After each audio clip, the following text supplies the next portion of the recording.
आजादी का Amrit Mahotsav.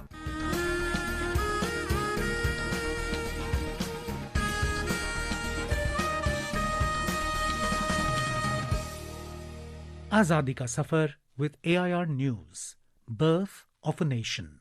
India's glorious freedom struggle is one of the greatest struggles the modern world has ever witnessed. AIR News brings you a glimpse of the struggle every day.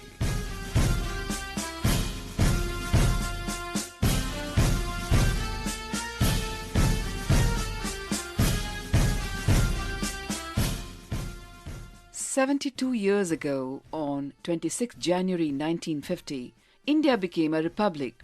While India had been running its own affairs since the actual transfer of power from British to Indian hands on 15 August 1947, 26 January 1950 marked the severing of our last ties with Britain. The Indian National Congress, in the annual session of 1929 in Lahore, had passed the historic Purna Swaraj resolution, making a public declaration to celebrate 26 January 1930 as Independence Day. Thus, to commemorate that Purna Swaraj resolution, the date of 26 January was chosen to implement the constitution. India's first president, Dr. Rajendra Prasad, was sworn in as India's head of state, replacing the king, and the Constitution of India was ratified. With the 1950 Constitution, the country was officially known as the Republic of India, a sovereign, socialist, secular, democratic republic that secures all its citizens justice, liberty, equality, and fraternity according to its preamble. The Constitution gave India's citizens the power to govern themselves by choosing their own government.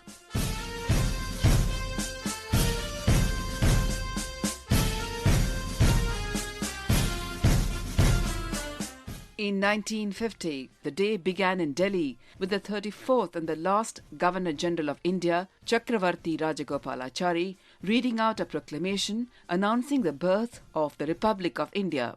Indonesia's President Sukarno was the chief guest on the occasion. Dr. Rajendra Prasad took oath as India's first president at the Darbar Hall in the Government House. The president then addressed the crowd first in Hindi and then in English. Today, for the first time in our long and checkered history, we find the whole of this vast land brought together under the jurisdiction of one constitution and one union, which takes over responsibility for the welfare of more than 320 million men and women who inhabit it.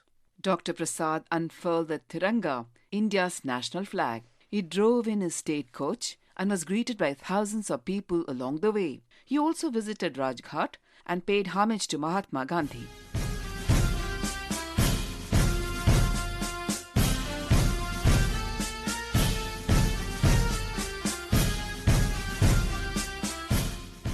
In the early years, the celebrations were held in different places, at the Red Fort, the Irvin Stadium, and even in the Ramlila grounds. But from 1955, after the military parade began, the ceremony was shifted to Rajpath. It has remained there ever since. Let us listen to glimpses of Republic Day celebration from the early 1950s. Amid scenes of unforgettable splendor, Delhi celebrated the first anniversary of the Indian Republic. A huge concourse of people witnessed the President's ceremonial drive along Kingsway. The parade by the armed forces, at which Dr. Rajendra Prasad took the salute, was watched by a large and distinguished gathering. Earlier, the President presented 4 Paramveer Chakras for gallantry during the Jammu and Kashmir operation.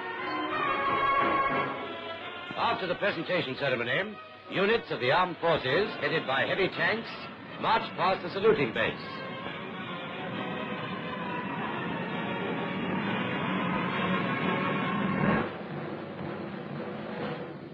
The smart turnout of the officers and men and their soldierly bearing won repeated applause from the jubilant crowd. The Republic Day Parade is led by the 3 divisions of the Indian Armed Forces, Navy, Air Force, and the Indian Army. Besides this, there are several cultural tableaux, rally of marching soldiers, military bands, aircraft shows, and display of spectacular skill and daring on military vehicles. It is one of the most spectacular parades in the world. People from many parts of the world especially visit India during this time to witness the grandeur of the celebrations of the Republic Day in Delhi.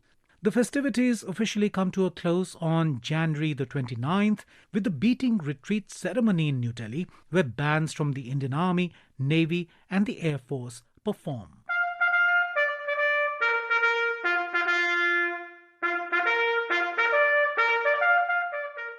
That brings us to the end of this episode of Azadi Ka Safar with AIR News. See you in the next episode tomorrow.